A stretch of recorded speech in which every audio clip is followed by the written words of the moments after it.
अस्सलाम वालेकुम। असल बात में खुश आमदेद। मैं हूं फ़हीम भट्टी। शरीफ खानदान के खिलाफ बिल आखिर तमाम नैब केसेस खत्म हो गए। हसन और हुसैन नवाज तीनों रेफरेंसेस एवनफील्ड, अल अजीजिया मिल्स और फ्लैगशिप रेफरेंस में बरी हो गए। एहतसाब अदालत इस्लामाबाद ने गुज़िश्ता रोज़ मुस्लिम लीग नून के कायद नवाज शरीफ के साहबजादों हसन और हुसैन नवाज को तीनों रेफरेंसेस में बरी किया। एहतसाब अदालत के जज नासिर जावेद राना ने गुज़िश्ता रोज़ नैब के रेफरेंसेस में हसन और हुसैन नवाज की बरियत की दरखास्तों पर महफूज फैसला सुना दिया। दौरान समात एहतसाब अदालत के जज ने नैब प्रोसिक्यूटर से इस्तफसार किया कि बरियत की दरखास्त पर आपकी रिपोर्ट आनी थी, जिस पर डिप्टी प्रोसिक्यूटर नैब अजहर मकबूल ने बताया कि इस केस में सुप्रीम कोर्ट का फैसला रुकावट नहीं, अदालत इस केस का फैसला कर सकती है। उन्होंने अदालत को बताया कि यह केस नैब तरामीम से मुतालिक नहीं है। इस केस में हसन और हुसैन नवाज पर साजिश और मुआवनत का इल्ज़ाम है, जबकि इस्लामाबाद हाई कोर्ट मरकजी मुल्जिमान नवाज शरीफ, मरियम नवाज और कैप्टन सफदर की हद तक फैसला कर चुकी है और ये मरकजी मुल्जिमान बरी हो चुके हैं। हसन और हुसैन नवाज के वकील काजी मिसबा एडवोकेट ने इस मौके पर अपने दलाइल दिए कि जिन दस्तावेजात पर अदालत ने मरियम नवाज को बरी किया उन्हीं पर नवाज शरीफ की बरियत हुई, जबकि नैब ने मरियम नवाज की बरियत के खिलाफ अपील दायर नहीं की। वकील सफाई ने रेफरेंसेस से मुतालिक इस्लामाबाद हाई कोर्ट के मुख्तलिफ फैसलों का हवाला भी दिया और अदालत को बताया कि मरियम नवाज के खिलाफ रेफरेंस में नैब कोई शवाहिद पेश नहीं कर पाई थी, जिसके बायस इस्लामाबाद हाई कोर्ट ने मरियम नवाज और नवाज शरीफ को केस से बरी कर दिया था। वकील सफाई ने मजीद कहा कि अल अजीजिया केस में नवाज शरीफ को ट्रायल कोर्ट ने सजा दी, जिसके खिलाफ दिसंबर 2023 में इस्लामाबाद हाई कोर्ट ने नवाज शरीफ की अपील मंजूर की। नैब ने इस अपील को ना तो चैलेंज किया और ना ही मजीद शवाहिद अदालत के सामने रखे, जिनके बायस हसन और हुसैन नवाज पर मुकदमा चलाया जाए। जो शवाहिद मौजूद हैं इन पर भी हसन और हुसैन नवाज को सजा नहीं हो सकती। इनके खिलाफ केस चलाना अदालती वक्त ज़ाया करने के मुतरादिफ होगा। केस में मरकजी मुल्जिम बरी हो गए तो मुआवनत के इल्ज़ाम में केस चल ही नहीं सकता। वकील काजी मिसबा ने दलाइल जारी रखते हुए कहा कि फ्लैगशिप रेफरेंसेस में नवाज शरीफ ट्रायल कोर्ट से बरी हो गए थे। ट्रायल कोर्ट के फैसले के खिलाफ नैब ने 29 नवंबर 2023 को अपनी अपील भी वापस ले ली थी। इसके बाद एहतसाब अदालत ने हसन और हुसैन नवाज की बरियत की दरखास्तों पर फैसला महफूज किया, जो कुछ देर बाद सुनाते हुए हसन और हुसैन नवाज को तीनों रेफरेंसेस से बरी कर दिया। दोनों भाई 7 साल बाद 12 मार्च को वतन वापस आए और 14 मार्च को एहतसाब अदालत के सामने पेश हुए तो अदालत ने तीनों रेफरेंस में उनके इश्तिहारी होने का स्टेटस खत्म करते हुए दायमी वारंट गिरफ्तारी भी मंसूख कर दिए थे। इन रेफरेंसेस का पस मंजर यह है कि 2017 में सुप्रीम कोर्ट ने पनामा पेपर्स केस की तहकीकात करने वाली मुश्तरका तहकीकाती टीम की रिपोर्ट की रोशनी में साबिक वजीर आजम नवाज शरीफ को कौमी असम्बली की रुकनीत से नाअहल करार दिया था, जिसके साथ ही वो वजारत उज़्मा के ओहदे से भी नाअहल करार पाए थे। इस फैसले की रोशनी में सुप्रीम कोर्ट ने नैब को नवाज शरीफ, उनके साहबजादे हसन और हुसैन नवाज, साहबजादी मरियम नवाज और दामाद कैप्टन रिटायर्ड मोहम्मद सफदर के खिलाफ रेफरेंसेस दायर करने और 6 माह में इन रेफरेंसेस पर फैसला सुनाने का हुक्म दिया था। अदालती हुक्म के मुताबिक नैब ने नवाज शरीफ और उनके साहबजादों हसन और हुसैन नवाज के खिलाफ अल अजीजिया और फ्लैगशिप इन्वेस्टमेंट रेफरेंस तैयार किया। अदालत ने फ्लैगशिप केस में 31 दिसंबर 2018 को दोनों भाइयों के वारंट गिरफ्तारी जारी किए। नवाज शरीफ, उनकी साहबजादी मरियम नवाज और दामाद कैप्टन रिटायर्ड मोहम्मद सफदर के खिलाफ एवनफील्ड रेफरेंस भी दायर किया गया था। एवनफील्ड रेफरेंस में साबिक वजीर आजम नवाज शरीफ, मरियम नवाज, हसन और हुसैन नवाज के अलावा कैप्टन रिटायर्ड सफदर मुल्जिम नामजद थे। अदालत ने अदम हाजिरी की बिना पर हसन और हुसैन नवाज को इश्तिहारी करार दिया था और बाद में दोनों के दायमी वारंट गिरफ्तारी भी जारी कर दिए थे, जो 7 साल बाद एहतसाब अदालत ने 14 मार्च 2024 को खत्म किए थे और कल दोनों भाई इन केसेस से बरी हो गए। इस तरह शरीफ खानदान के खिलाफ तवील मुद्दत के बाद नैब केसेस बिल आखिर खत्म हो गए। हसन हुसैन नवाज पे जो केसेस थे उनका पस मंजर तो हमने आपको बता दिया। इसके अलावा पाकिस्तान और IMF के दरमियान स्टाफ लेवल पे जो मुआहदा है वो तय पा गया। 1.1 अरब डॉलर जारी करने के लिए राजी हो गया IMF, लेकिन फिलहाल एग्जीक्यूटिव बोर्ड ने मंजूरी देनी है। इसके अलावा पाकिस्तान तहरीक इंसाफ की क़यादत, जिसमें वज़ीर आला KP अली अमीन गंडापुर वो भी शामिल हैं, उनके वारंट गिरफ्तारी जारी कर दिए गए हैं। और अब देखना ये कि क्या वज़ीर आला KP अपने आप को पेश करते हैं गिरफ्तारी के लिए, या फिर कन्फ्रंट्रेशन की सियासत का आगाज़ हो जाएगा। उनके अलावा कुछ और नाम भी हैं, जिनमें शेरी मज़ारी, मुराद सईद, जो कि 9 मई में मुबैना तौर पर मुलव्वस पाए गए हैं, शिबली फराज साहब हैं, फिर इसके अलावा ज़ैन कुरैशी साहब हैं, जो कुरैशी साहब के साहबजादे हैं, शाह महमूद कुरैशी साहब के साबिक वज़ीर हैं, हमाद अज़हर साहब, उस्मान सईद साहब, उस्मान डार, साबिक सूबाई वज़ीर राजा राशिद हफीज़, साबिक MPA एजाज खान जाजी और कर्नल एजाज मिन्हाज भी शामिल हैं। इनके नाम भी उस लिस्ट में शामिल हैं जिनके खिलाफ वारंट गिरफ्तारी जारी किए गए। इसके अलावा नवाज शरीफ साहब, जो कि साबिक वज़ीर आज़म पाकिस्तान है, इस वक्त उनके पास कोई ना तो कोई आईनी होता है, ना कोई वो कोई वज़ीर आला है, ना वो वज़ीर आज़म है, ना कोई चेयरमैन सेनेट है। लेकिन 3 पंजाब में 3 इजलास की वो सदारत कर चुके हैं और इंस्ट्रक्शंस भी दे चुके हैं ब्यूरोक्रेट्स को भी और सियासतदानों के वज़रा को भी कि फ़लानी चीज़ का रेट कम करें, फ़लानी चीज़ का रेट बढ़ाएं, फ़लानी जो फैसिलिटी आप दे रहे हैं या फ़लानी जो गवर्नमेंट की स्कीम है उसमें फ़लानी चीज़ ऐड करें या सब्ट्रैक्ट करें। तो सवाल ये पैदा होता है कि क्या नवाज शरीफ साहब को इस हैसियत में बैठ के पंजाब हुकूमत के जो वज़रा हैं, जो वहाँ की ब्यूरोक्रेसी है, उनको अहकामात जारी करने चाहिए? वो किस हैसियत में ऐसा कर रहे हैं? इन तमाम चीज़ों पर बात करते हैं। इसके अलावा पाकिस्तान तहरीक इंसाफ का मौक़िफ़ ये आ रहा है कि पाकिस्तान तहरीक इंसाफ ने बहुत जल्दबाजी कर दी। अगर जल्दबाजी ना की होती तो पाकिस्तान तहरीक इंसाफ पार्लियामेंटेरियन के साथ भी बातचीत चल रही थी और हो सकता है कि पार्टी को पाकिस्तान तहरीक इंसाफ की रिजर्व सीट्स मिल जाती। इस वक्त आवाज़ें उठना शुरू हो गई पाकिस्तान तहरीक इंसाफ से, वहाँ के रहनुमाओं के, कि ये फैसला जल्दबाजी में किया गया, इस वजह से हमारी 70-80 सीटें जो हैं उससे हमें हाथ धोना पड़ा। इन मामलों पे बात करने के लिए हमारे साथ मौजूद हैं आफ्ताब जहांगीर साहब, जुल्फ़िकार बदर साहब और नज़ीर लगारी साहब। जी खुशामदीद कहते हैं तमाम मेहमानों को। जी नज़ीर लगारी साहब, सारे केसेस ख़त्म हो गए, तो फिर सवाल ये पैदा होता है कि क्या केसेस बनाने वाले प्रोसिक्यूटर्स जिन्होंने उस पर काम किया, केसेस की वकालत करने वाले और जजेस जिन्होंने फ़ैसला दिया, वो उस वक्त गलत थे? और अगर वो गलत थे तो आज वाले जो जजेस हैं मौजूदा वक्त में जिन्होंने फैसला दिया उनको बरी किया, वो ठीक हैं? और अगर आज वाले जजेस गलत हैं तो उस वक्त वाले जजेस ठीक थे? जो भी गलत है उसको तो फिर एहतसाब के कटहरे में लाना चाहिए। या पाकिस्तान में ऐसे केसेस बनते रहेंगे और ख़त्म होते रहेंगे? हसन हुसैन साहब के जो चचा साहब हैं वो वज़ीर आज़म बन गए, उनकी जो सिस्टर हैं वज़ीर आला पंजाब बन गई, तो उन्होंने अपने आप को महफूज समझा, पाकिस्तान आ गए, बर्री भी हो गए। देखिए, बादिया नज़र में तो ऐसा ही है, जो कुछ नज़र आ रहा है, हम देख रहे हैं कि अदालतें जब फैसला देती हैं तो क्या अदालतें हमें ये सवाल करने का या ऐसा सोचने का क्या ये हक है कि हम सोचें कि क्या अदालतें प्रेशर में फैसला करती हैं, दबाव में आकर फैसला करती हैं, या हम ऐसा सोचें कि क्या अदालतें डिक्टेशन में फैसला करती हैं जिन फैसलों को बाद में वापस लेना पड़ता है। एक एक प्रेशर मौजूद था, एक वक्त में एक प्रेशर मौजूद था।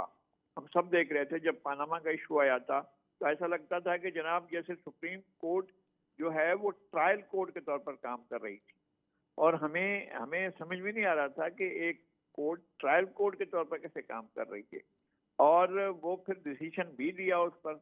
अच्छा, जब ट्रायल कोर्ट के तौर पर काम करते हैं तो उसका एक तरीक़ाकार ये होना चाहिए। मुझे नहीं मालूम कि वो तरीक़ाकार आइन वज़ा करता है नहीं करता है, लेकिन एक तरीका तो होना चाहिए ना कि रिमेडी के लिए वो कहाँ जाए, जिसको डायरेक्ट सुप्रीम कोर्ट कंडेम कर दे तो वो कहाँ जाए। तो ऐसा हुआ है इस मुल्क के अंदर कि डायरेक्ट सुप्रीम कोर्ट ने या नीचे की एक अभी जब पूरे अदालत को भुट्टो साहब के केस में करना पड़ा है और कहा कि जनाब ये फेयर ट्रायल नहीं था, तो उसका सबब ये था ना कि बेसिक जो ट्रायल कोर्ट था वो हाई कोर्ट खुद बन गया था। हाई कोर्ट नहीं बन गया था बल्कि हाई कोर्ट का लार्जर बेंच बन गया था और वो ट्रायल करने लग गया था। तो फिर आपने तो एक पूरी लहर निकाल दी ना, एक पूरी सतह निकाल दी, और वो नहीं दिया, उनको इंसाफ नहीं मिला। और उसके जवाब में अब कौन सी रेमेडी आई है? क्या क्या जिन लोगों ने फैसले दिए उनके खिलाफ कोई फैसला हुआ, या उन लोगों को किसी कटहरे में लाया जाएगा? क्या नहीं आप ला सकते कि जी वो तो है ही नहीं, अब तो सब दुनिया से जा चुके हैं। तो क्या आपने तारीख के कटहरे में उनको खड़ा किया है? क्या आपने उनके ऊपर कोई फर्द जुर्म लगाई है कि अदालत में इस फैसले करने का अख्तियार न होने के बावजूद ऐसा फैसला किया अच्छा, गया। आप भुट्टो साहब ये के का रेफरेंस दे रहे हैं उनके केस का, लेकिन नज़ीर साहब, लगारी साहब, सवाल ही पैदा होता है कि वो तो जिंदा है ना, जिन्होंने हसन हुसैन साहब, उनके वालिद साहब, उनके चचा साहब, उनके खिलाफ फैसले किए, प्रोसिक्यूशन भी मौजूद है, बिल्कुल वो सही अफराद कह जिंदा है। बिल्कुल सही कह रहे हैं, बिल्कुल सही कह रहे हैं। मैं इसकी इम्प्लीकेशन आज तक लाता हूँ।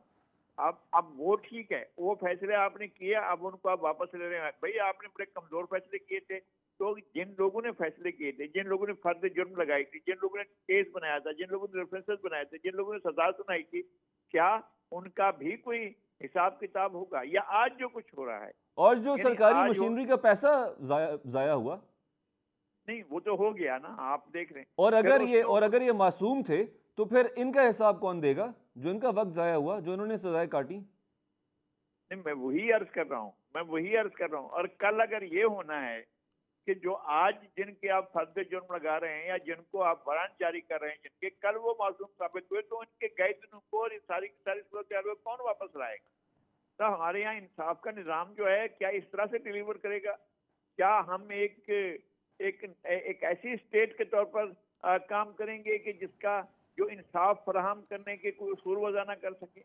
क्या ये मंशा के मुताबिक इंसाफ के उसूल वज़े किए जाएंगे? ये समझ में नहीं आता है। ये हर हर दौर पर इस पर वो होता है, इतलाक होता है। ये भुट्टो साहब के फैसले पर इतलाक होता है, ये नवाज शरीफ के फैसले पर इतलाक ठीक है। होता है, ये हसन हुसैन के फैसले पर इतलाक होता है, ये आज के फैसलों पर भी इतलाक होता है। जो आज जिन लोगों के वारंट निकाले जा रहे हैं, कल फिर आप ये सब कुछ वापस करेंगे तो क्या होगा? ठीक है। जुल्फ़िकार साहब, बज़ाहिर तो फिर ऐसे दिखाई देता है कि जो आम आदमी है, इंसाफ और कानून, सज़ाएँ, अदालतें सब उसी के लिए हैं। चूँकि जो बड़ा आदमी है, ताकतवर इंसान है, उसको फिर आज़ादी मिल जाती है, रिहाई मिल जाती है। और ये बात ज़बान ज़द-ए-आम थी कि जब फ़ैसला हो गया कि नवाज़ शरीफ साहब की पार्टी हुकूमत बनाने जा रही है, और ये बात डिस्कस हो रही थी कि अब सारे केसेस ख़त्म हो जाएंगे, जो बचे-कुचे हैं। बिस्मिल्लाहिर्रहमानिर्रहीम। बहुत शुक्रिया, आपने अपने प्रोग्राम में बुलाया।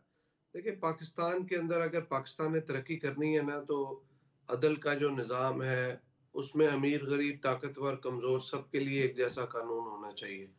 अब आपने खुद ही सारी बात कह दी, लगारी साहब ने कही, उससे पहले आपने अपने इंट्रोडक्शन में बताई, भुट्टो साहब के फैसले के हवाले से बात की। फिर मियाँ साहब जब 8 साल गुजार के आए थे, तो लिमिटेशन एक्ट में उसको इन्होंने 8 साल का लिमिट ख़त्म करके मियाँ साहब को बरी किया। और उसके बाद अभी जो मियाँ साहब के खिलाफ अगर पहले फैसले गलत थे, तो सही थे, तो फिर उसको वापस क्यों किया? अगर गलत थे, तो अभी जिन्होंने दिए थे उनके खिलाफ क्या कार्रवाई होगी? तो ये चीज़ अदलिया के ऊपर है, इसको सोच विचार करने की ज़रूरत है। और इसमें जो रिस्पॉन्सिबल लीडरशिप है पॉलिटिकल पार्टीज़ की, उनको भी सोच विचार बैठने की ज़रूरत है, एक कमेटी बनाने की ज़रूरत है कि पार्लियामेंट के अंदर भी और पार्लियामेंट की वो कमेटी जो है अदलिया के साथ भी, इदारों के साथ जो लोग इस चीज़ से मुल्हक़ा हैं, उन तमाम लोगों से मुशावरत की ज़रूरत है कि जो गलतियाँ हो रही हैं, आइंदा उन गलतियों को रिपीट ना किया जाए। और जो इसको रेमेडी है या इसका रिड्रेसल है, वो कैसे किया जा सकता है, इसको इश्यू को कैसे एड्रेस किया जा सकता है, ताकि इस मुल्क के अंदर दोबारा से ऐसे फैसले ना हो। कॉज़ इस मुल्क में जो इम्पोर्टेंट चीज़ है, वो इस मुल्क में सिस्टम्स को क्रिएट करना है। कॉज़ आप इस मुल्क से करप्शन खत्म करना चाहते हैं, आप चाहते हैं इदारे ठीक चलें, तो फिर जो इदारों का सरबराह है और जो लोग मैटर करते हैं, उन लोगों को जो है चीज़ों को गिव अप करना पड़ेगा, अपनी अथॉरिटी को गिव अप करना पड़ेगा और चीज़ों को ट्रैक पे चढ़ाना पड़ेगा, ताकि सिस्टम्स डेवलप हों, कंट्रोल्स बन सकें, system of check and balance लेकिन आए। आप क्या समझते तो हैं कि 75-76 बरस बीत गए हैं, सिस्टम कब डेवलप होगा? उसकी वजह है कि ये जो लोग आके बैठते हैं, उसके अंदर अथॉरिटी जो पावर है, वो कोई बंदा गिव अप करने के लिए तैयार नहीं है। जो भी आके बैठता है, जिसके पास और अथॉरिटी इसमें पावर, सारी पार्टीज शामिल हैं? उसको डेलीगेट करने के लिए कोई तैयार नहीं है, लोगों को निचली सतह पे एम्पावर करने के लिए तैयार नहीं और है। इसमें सब अगर पार्टीज इस शामिल हैं? तमाम पॉलिटिकल पार्टीज इसके अंदर अगर किसी एक शख्स ने अपनी पावर गिव अप की है, उसका नाम आसिफ अली जरदारी था। जरदारी साहब ने सिर्फ 18वीं तरमीम के बाद जो है अपनी 58(2)(b की पावर खत्म की। अगर जरदारी साहब ना चाहते तो वो पावर खत्म नहीं होनी थी और इस मुल्क में प्रेसिडेंट ने बहुत ताकतवर होना था, तो अभी तो प्रेसिडेंट की पोजीशन है वो सेरेमोनियल है।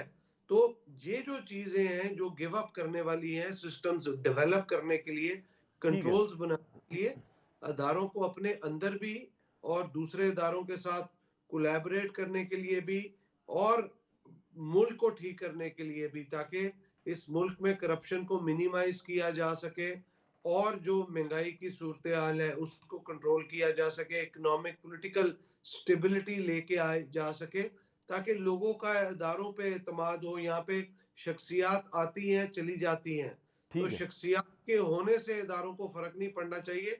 इदारे इतने मजबूत होने चाहिए कि कोई आए तो इदारे का तौर तरीका जो है उसको अडॉप्ट करे, जो वो आप आइन और इदारे की कानून बात कर रहे हैं, जब को सुप्रीम कोर्ट ने जो अपनी ये राय दी थी उसमें उसने क्लियर कह दिया कि हम उस फैसले को कलअदम करार तो नहीं दे सकते, लेकिन हमारी राय ये है कि उस वक्त भुट्टो साहब को जो है उनका फेयर ट्रायल नहीं हुआ। तो हमारा इदारा तो ये भी नहीं कह सका कि ये भी नहीं कर सकता कि वो फैसला कलअदम था, ये कहते हुए, ये जानते हुए कि फेयर ट्रायल का मौका नहीं मिला। मैं आपकी जाने वापस आऊँगा। आफ्ताब साहब, आप क्या समझते हैं कि जितना खर्चा प्रोसिक्यूशन का हुआ, अदालतों में पेशियाँ हुई, उसके अलावा फिर अगर ये मासूम थे, इनको गलत सजाएं हुई, और जो नेशनल मीडिया का, आवाम का, पब्लिक का पैसा ज़ाया किया, टाइम ज़ाया किया, टैक्स पेयर का पैसा लगा ना, वो किसी ने जेब से तो दिया नहीं था इन्वेस्टिगेशन के लिए, तो वो जो एक एक रुपया, एक एक पाई खर्च हुई है, उसका हिसाब नहीं लेना चाहिए अब, अगर ये सब केसेस बिस्मिल्लाह गलत थे, ख़त्म हो गए। बिस्मिल्लाहिर्रहमानिर्रहीम। बहुत शुक्रिया आपका, और मेरे साथ जो शरीके गुफ्तगू हैं उन सबको रमज़ान की मुबारकबाद भी। और मैं ये समझता हूँ जो सवाल आपने किया है वो बड़ा वैलिड है। अच्छा, सवाल ये होना चाहिए, अब मैं आपको ईमानदारी की बात बता रहा हूँ, रमज़ान का महीना है, थोड़ा बहुत नज़ीर लागारी साहब मुझे जानते हैं क्योंकि उनके साथ प्रोग्राम मैंने किए हैं, बहुत और इसी तरह दोस्त आपके चाहे दूसरे भी, मैं कोशिश करता हूँ कि जो सच और मेरी दिल की बात हो वो करूँ। देखें, सबसे ताकतवर हम कहते हैं कि जी पार्लियामेंट होती है, जहाँ पे कानून साजी होती है। जब वो पार्लियामेंट बेकार हो जाए, वो कोई कानून साजी अपनी मर्जी से ना कर सके, तो उस मुल्क के अंदर तरक्की के चांसेस बहुत कम हैं। मैं आपको हकीकतन बता रहा हूँ कि हम अगर किसी ऐसे मौजू पर बात करने की कोशिश भी करते थे, तो हमें डरा दिया जाता था, हमको कह दिया जाता था, नहीं यार ये छोड़ो, ये मामला नहीं है, ऐसा नहीं है, वैसा नहीं है। पहली बात तो ये कि अपने इदारे जितने हैं उनको अपने अपनी डोमेन में रहना चाहिए। और एक्सटेंशन बंद होनी चाहिए कि आप किसी को एक्सटेंशन दे रहे हैं, किसी को नहीं दे रहे। जो कानून के मुताबिक दुनिया के अंदर राइज है कि अपना वक्त पूरा करके वो बाइज्जत तौर पे रिटायर होके अपने घर चला जाता है। मेरे वालिद साहब सरकारी ऑफिसर थे, वो रिटायर हुए तो वो सुबह गए बड़े उदास, और जब वापस आए तो हार पहने हुए थे, बड़ी खुशी से आए और बड़ी मुबारकबादें वसूल की कि आपने मलिक साहब, आपने अपने जो सर्विस है वो आज कंप्लीट की, बाइज्जत तौर पे आप रिटायर हो गए।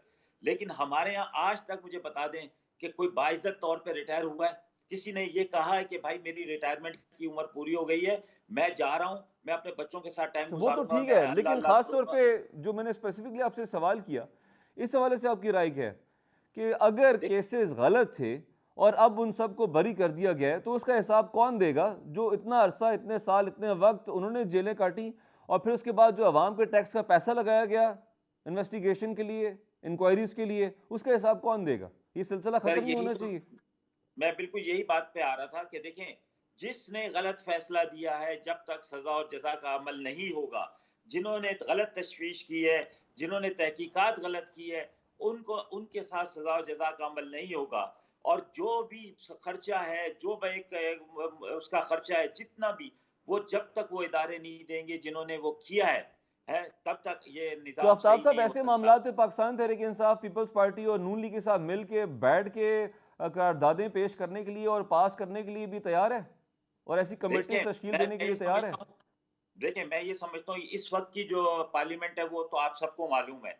उस पार्लियामेंट से तो मैं बात नहीं कर सकता कि ना उसके बारे में कोई राय दे सकता हूँ। लेकिन मेरी राय ये है कि अगर सही पार्लियामेंट आए, और पार्लियामेंट आने के लिए, सही पार्लियामेंट आने के लिए, ये इस वक्त मुल्क के अंदर टेस्ट केस है कि जो फॉर्म 47 के लोग हैं उनकी तहकीकात की जाए, उनके बैलेट बॉक्सेस खोले जाए, और उसकी पूरी तहकीकात करने के बाद उसका जिम्मेदार कौन है उसको ठहराया जाए, और जो इस प्रोसीजर पे जो खर्चा आ रहा है उस इदारे से लिया जाए जो इदारा 24-24 घंटे बैठकर गलत फैसले कर रहा है।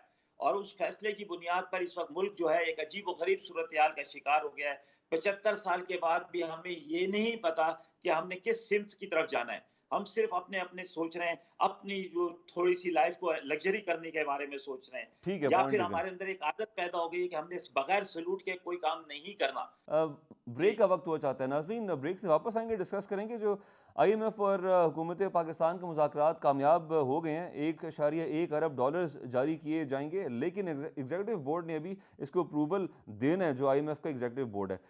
इसके साथ साथ बिजली चोरी के खिलाफ मौसर इकदाम किए जाएँ, IMF ने शर्त रखी है, बल्कि इंस्ट्रक्शन दी है क्लियरली, और पाकिस्तान के बिजली और गैस की कीमतें बढ़ाने का वादा पाकिस्तान ने एग्री कर लिया कि मज़ीद बिजली और गैस की कीमतें हम बढ़ाएंगे IMF के साथ, यानी कि महंगाई का एक बड़ा तूफान आने वाला है। इस ब्रेक के बाद इस पर बात। वेलकम बैक जी लगारी साहब। IMF के साथ मुज़ाकरात तो कामयाब हो गए हैं अपेरेंटली, लेकिन IMF ने कहा है कि बिजली और गैस की कीमतें हम बढ़ाएंगे, हुकूमत ने, पाकिस्तान ने एग्री कर लिया, और बिजली चोरी के खिलाफ मौसर इकदाम किए जाएँ। बिजली चोरी इस टाइम 589 अरब रुपए की हो रही है सालाना।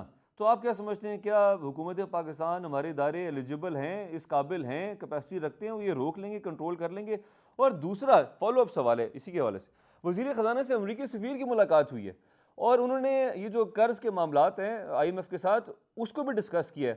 तो डू यू थिंक कि वज़ीर ख़जाना को अमरीकी सफ़ीर से पाकिस्तान जो कर्ज़ा ले रहा है IMF से, उसको डिस्कस करना चाहिए? उनका मैंडेट है? देखें, अमेरिका अमेरिका तो एक सुपर पावर है ना, उसके अमेरिका के ख्याल में तो यूनिपोलर दुनिया की एक यूनिपोलर वर्ल्ड है, और उसके अंदर सुपर पावर जो है अमेरिका है। अमेरिका इस लिहाज से वो आपको उस वक्त डिक्टेट कर रहा था जब ये मल्टीपोलर वर्ल्ड था, जब ये दो सतही दुनिया थी, और उस वक्त भी आप हिदायत दे रहे थे, आप उसकी हिदायत पर माशरा लगाते रहे हैं, आप उसकी हिदायत की, आप उसके सहूलत कर रहे हैं, आप जो है सेंटर के मेंबर रहे हैं, आप सीटों के मेंबर रहे हैं, आप कहते थे कि जनाब हम ईरान, तुर्की, बगदाद, इराक के साथ बैठकर हम एक एक सख्त बड़ी लाइन बनाएंगे, और हम जो है वो सोशलिज्म को आगे बढ़ने से रोकेंगे, रूस से उधर रोकेंगे, इधर हम सीटों के मेंबर बनेंगे, उधर चीन से रोकने के लिए सोशलिज्म को हम आपके साथ जाएंगे। उस नतीजे में तो आप अपना आधा मुल्क गंवा बैठे हैं। आप इस बड़ी कोशिशों में, जो अमेरिका की खिदमत अंजाम देने की कोशिशों में आपने मुल्क गंवाया है, अपना आधा मुल्क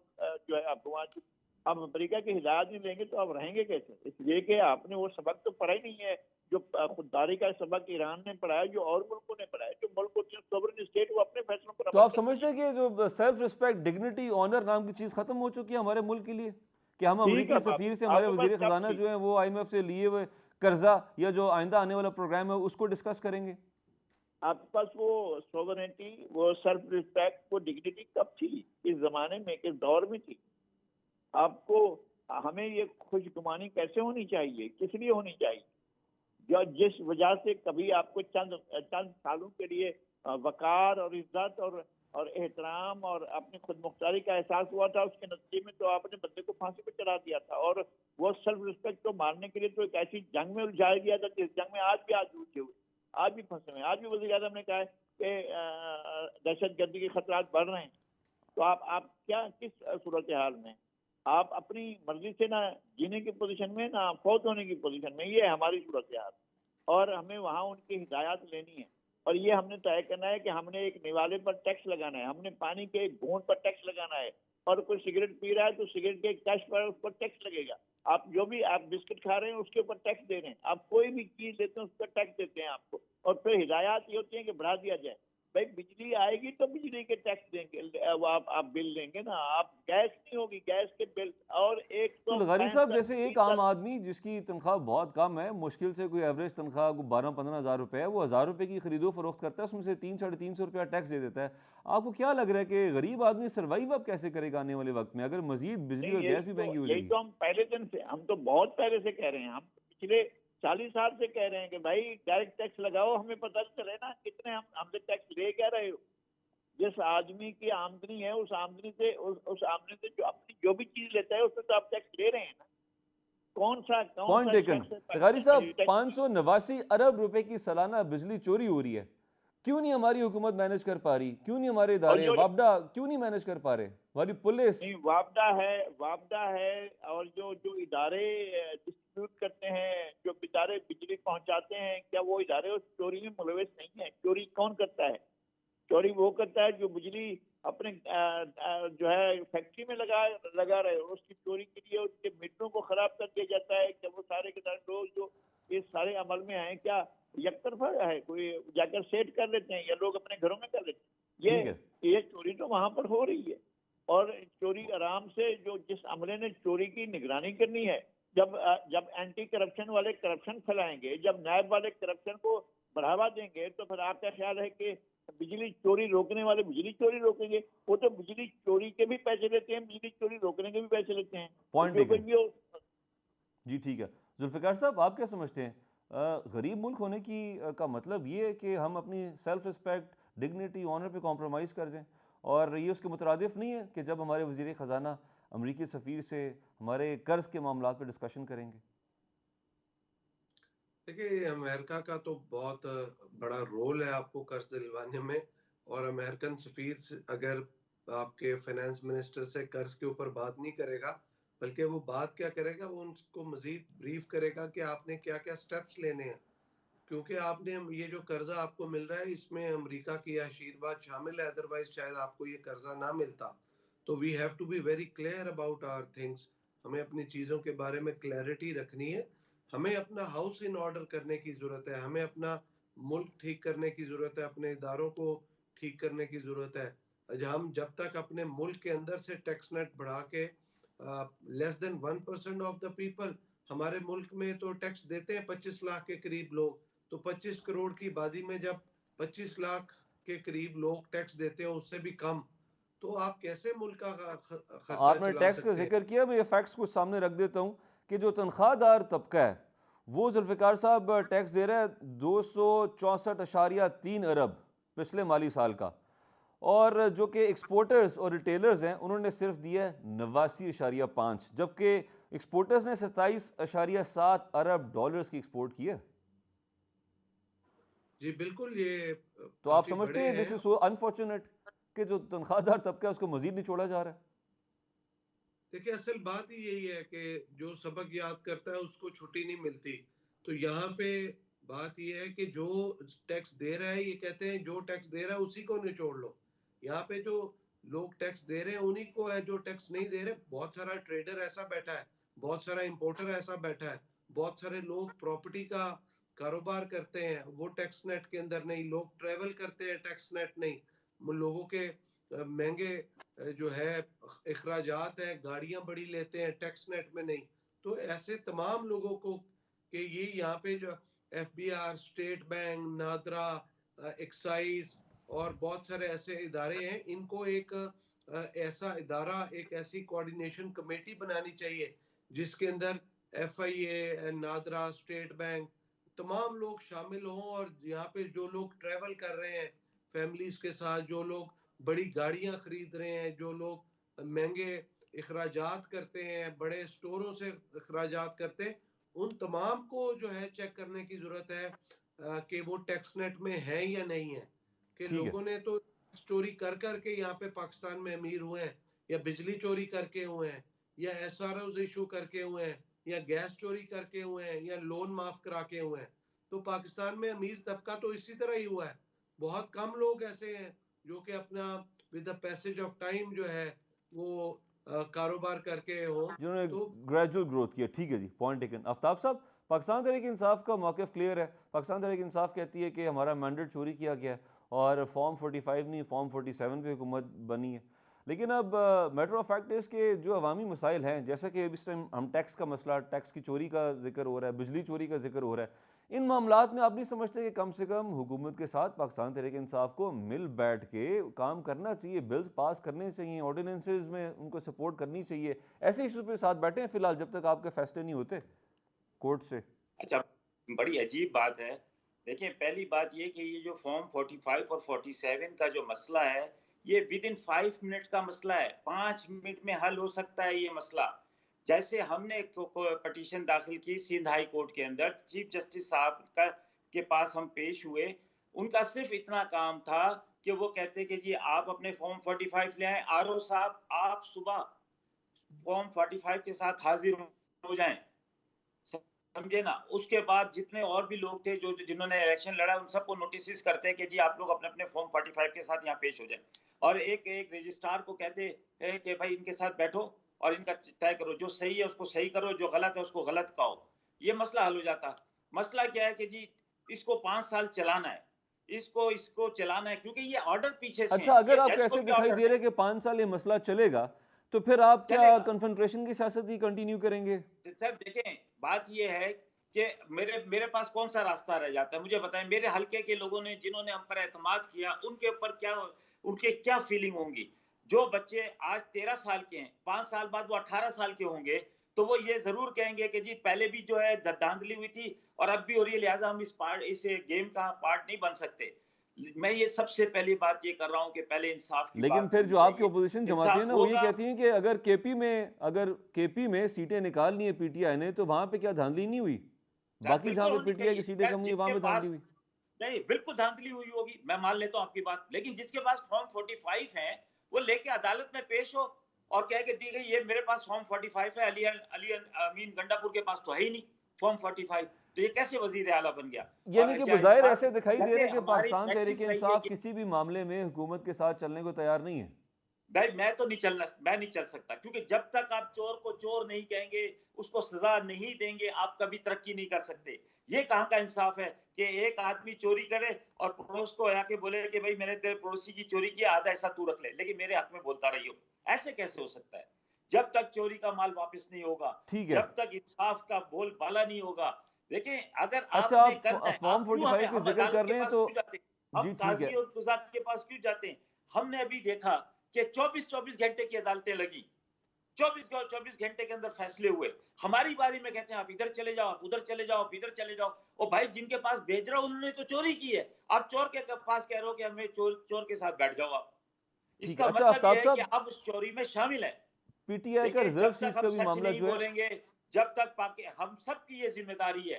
बहैसियत कौम हमें ये ज़िम्मेदारी है हमारी कि हमने सच बोलना है, सच के ऊपर खड़ा होना है मैं और वापस इस आपकी कर्ज़े जानिब की आता हूँ, जान जुल्फ़िकार छोड़नी है साहब से तो मैं इस पे कमेंट हमें ले लूँ। अपने ऊपर सब कुछ लेना मैं वापस होगा। आता हूँ, जुल्फ़िकार साहब से कमेंट ले लूँ इस पे। जुल्फ़िकार साहब, आप इस पे कमेंट करना चाहेंगे कि जो मौक़िफ़ है पाकिस्तान तहरीक इंसाफ का कि अगर फॉर्म 45 हमारे पास हैं, तो क्यों नहीं दूध का दूध पानी का पानी हो जाता? फ़ौरी तौर पे बुलाए जाएँ और हम अपने फॉर्म 45 सामने रखेंगे। जो डाटा सरकारी आपके पास है वो भी रखें, टैली करें और क्लियर हो जाए मामला, आगे चलें।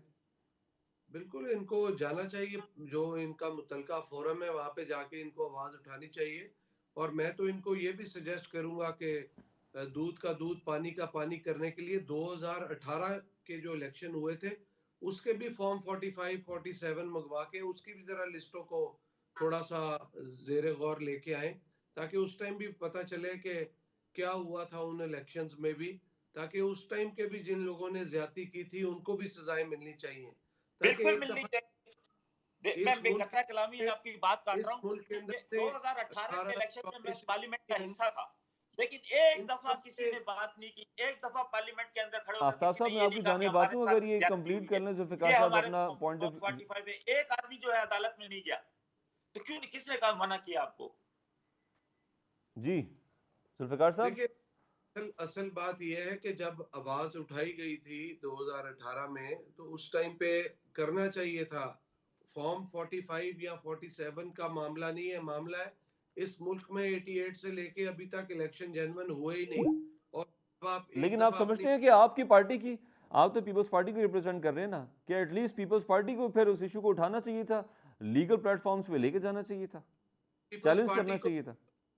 पीपल्स पार्टी को बिल्कुल तहफुजात हैं और बहुत सारी रिजर्वेशंस भी हैं, लेकिन इस सारे मामले के बावजूद हम कहते हैं कि निज़ाम चलना चाहिए, निज़ाम नहीं रुकना चाहिए। आप अपना एहतजाज जारी रखें, लेकिन इसका मतलब ये नहीं है कि आप बातचीत का दरवाज़ा बंद कर दें। बातचीत का दरवाज़ा बंद करने से आपका ओवरऑल निज़ाम रुक जाता है। एहतजाज से आपके मुल्क की जो हालत है इस टाइम पे, आप जिस क्रॉस रोड से गुजर रहे हैं, आपका मुल्क मुतहम्मिल नहीं है इकोनॉमिक और पॉलिटिकल अनस्टेबिलिटी का।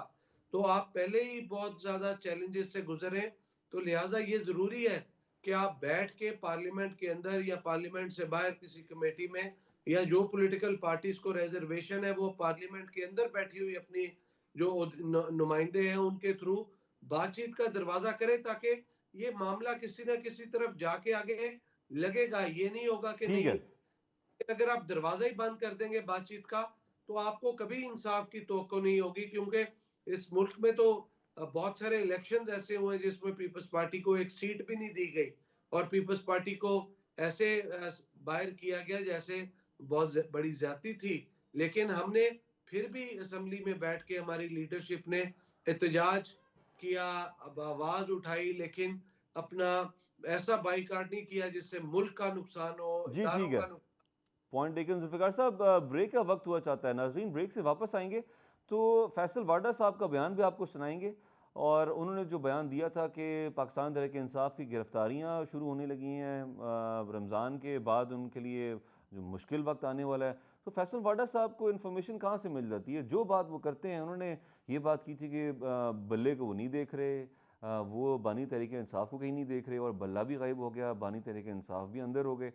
तो उस हवाले से इस वक्त जो वारंट जारी कर दिए गए हैं CM KP, उनके साथ साथ बाकी जो क़यादत है, रहनुमा हैं पाकिस्तान तहरीक इंसाफ के, वो भी, तो उस पर डिस्कस करेंगे कि अब क्या आइंदा आने वाले मामलात सियासी कन्फंट्रेशन की जानिब मज़ीद बढ़ते दिखाई दे रहे हैं, और अगर ऐसी सूरत हाल पैदा होती है तो क्या वफाकी हुकूमत को मुश्किलात का सामना करना पड़ेगा, या फिर वो अपना वक्त पूरा कर लेगी? ब्रेक के बाद। अली अमीन गंडापुर साहब इस वक्त जो है वो KPK में वज़ीर आला है, तो आपको क्या लगता है जिस तरीके से उनकी जानिब से स्टेटमेंट आ रहे हैं, क्या वो अपनी जो है वो मुद्दत KPK में पूरी कर पाएंगे? नहीं, ना वो अपनी मुद्दत पूरी कर पाएंगे। परेशानियों का टाइम रमज़ान के बाद उनके लिए शुरू हो जाएगा। जो भी 9 मई के अंदर नॉमिनेटेड हैं, कोई भी आइनी तरमीम या आर्मी एक्ट में कोई चीज़ की ज़रूरत पड़ेगी तो वो होनी चाहिए भी, और हो भी जाएगी और होगी भी। आफ्ताब साहब, फैसल वाडा साहब जो भी पाकिस्तान तहरीक इंसाफ के बारे में पेशगोई करते हैं, या आपके साथी भी रहे हैं, वो सच साबित हो जाती है, इसकी वजह क्या है? अच्छा देखिए, मैं आपको एक चीज़ बताऊँ, फैसल वाडा साहब माशाल्लाह मेरे दोस्तों में से हैं, और जिस दिन वो पार्टी में शमूलियत उन्होंने इख्तियार की थी, वो भी मेरे सामने, हम कुछ दोस्त बैठे थे, एक जगह मीटिंग कर रहे थे, तो वहाँ पे वो तशरीफ़ लाए थे। इमरान इस्माइल साहब इनको लेकर आए थे और बताया था कि जी ये फैसल वाडा साहब हैं, और ये अब पाकिस्तान तहरीक के इंसाफ के हिस्सेदार हैं। लेकिन वो पहले दिन से सबको ये पता था कि वो पाकिस्तान तहरीक इंसाफ के नहीं हैं, वो जिनके हैं उनके हैं, समझे ना? अच्छा। और ये देखें, ये पहले से एक इस तरह का मिजाज बना दिया जाता है, जैसे आप लोग हैं सहाफ़ी हज़रात, वो अपने सोर्सेज़ तो नहीं तो बताते, लेकिन फैसल वाडा बताते साहब हैं कि ये जिनके हैं, पाकिस्तान तहरीक इंसाफ उनकी नहीं है क्या? सर, पाकिस्तान तहरीक इंसाफ के अगर होते तो आज मुश्किल वक्त में अपने वर्करों के साथ, अपने दोस्तों के साथ, अपने लीडर के साथ खड़े होते। 4 साल तक उनका केस चलता रहा, यही तो हमारे निज़ाम की सर, गलती है तहरीक इंसाफ कि भी उन्हीं की है। जी?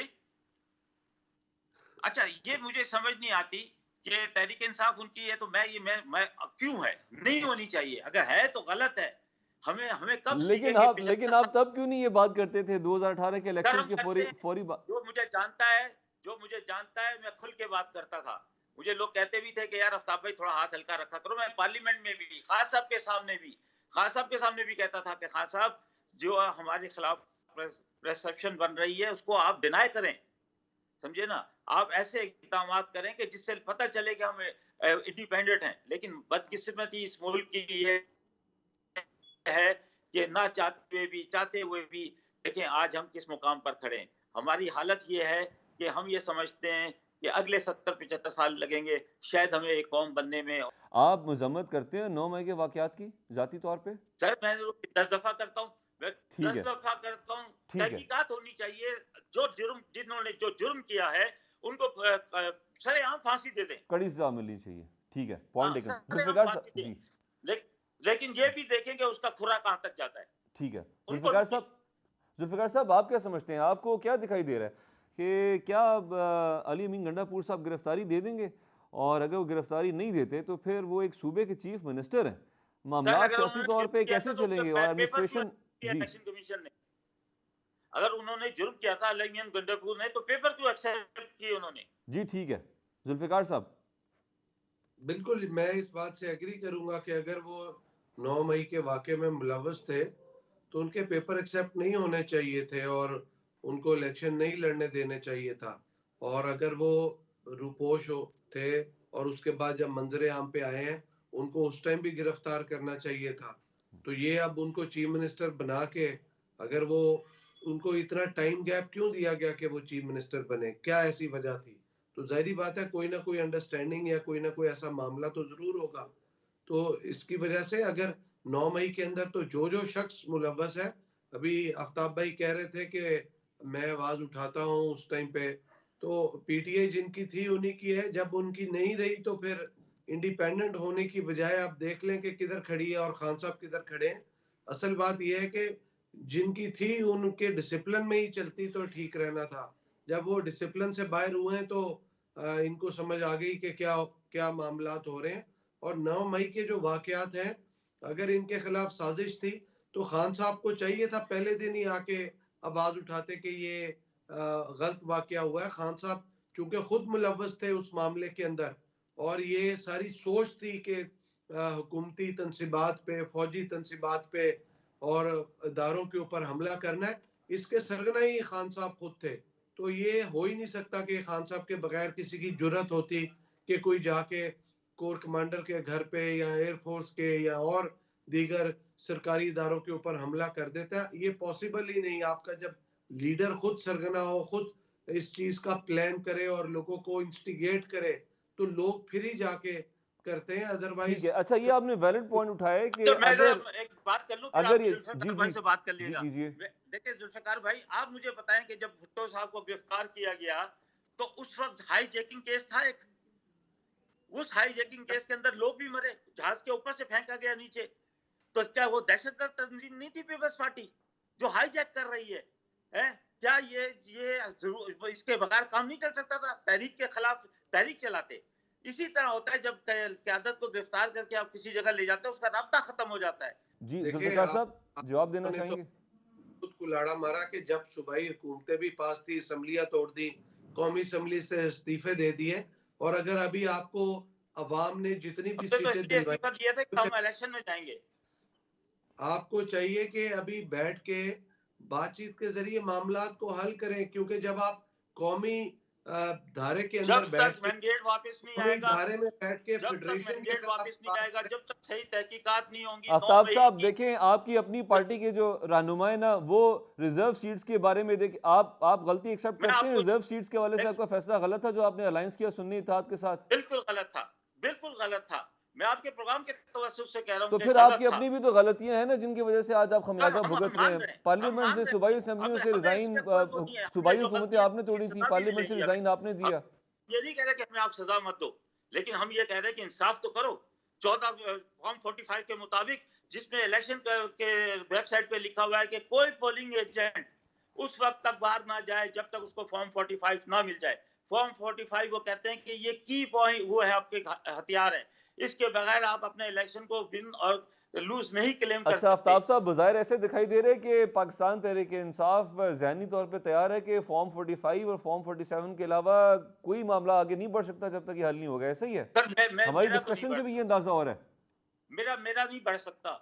मैं कैसे मान लूं कि जिसको मैंने हराया है वो मेरे ऊपर आके बैठे, और जबकि मेरे हल्के के लोग कहते हैं कि हम इसको नहीं मानते। विकार साहब, डू यू थिंक कि ये उनको जेब देता है कि मियाँ साहब जो हैं, ठीक है, वो किसी प्राइवेट महफिल में निजी सतह पे वो डिस्कशंस कर लें, मीटिंग्स कर लें, उनके एक्सपीरियंस का फ़ायदा उठा ले पाकिस्तान मुस्लिम लीग नून या फिर हुकूमत पंजाब की, लेकिन वो सदारत तो नहीं करनी चाहिए ना उनको उसूली तौर पर? Do you agree? आप वाली बात है कि कोई पार्टी का इजलास होता है या कोई एक निजी तौर पे अनऑफिशियल मीटिंग कॉल की होती है और उसके अंदर वो कर देते हैं। ऑफिशियली तो he is not legally and constitutionally bound to lead the any official meeting. वो तो चीफ मिनिस्टर का काम है, और चीफ मिनिस्टर के फॉर्मर चीफ मिनिस्टर होने के हवाले से या फॉर्मर प्राइम मिनिस्टर या एक चीफ मिनिस्टर के वालिद के होने के हवाले से भी वो ठीक है। मीटिंग को है वो लीड नहीं कर सकते, हेड नहीं कर सकते। तो ये मियाँ साहब को चाहिए था कि इसको अवॉइड करते, इसके ऊपर और बहुत सारे सवालात उठेंगे। बिकॉज मियाँ साहब का जो तजर्बा है उससे बिल्कुल फायदा उठाना चाहिए मौजूदा चीफ मिनिस्टर को, लेकिन मैं समझता हूँ कि बट वो उसको प्रिजाइड नहीं कर सकते ऑफिशियली। ऑफिशियल जी ठीक है। उसका फायदा उठाए तजर्बे का। बहुत शुक्रिया नज़ीर लगारी साहब, जुल्फ़िकार बदर साहब और आफ्ताब जहांगीर साहब, आपने हमें वक्त दिया, बहुत शुक्रिया। नाज़रीन, ये था हमारा आज का प्रोग्राम। अपना ख्याल रखिएगा, कल मुलाकात होगी।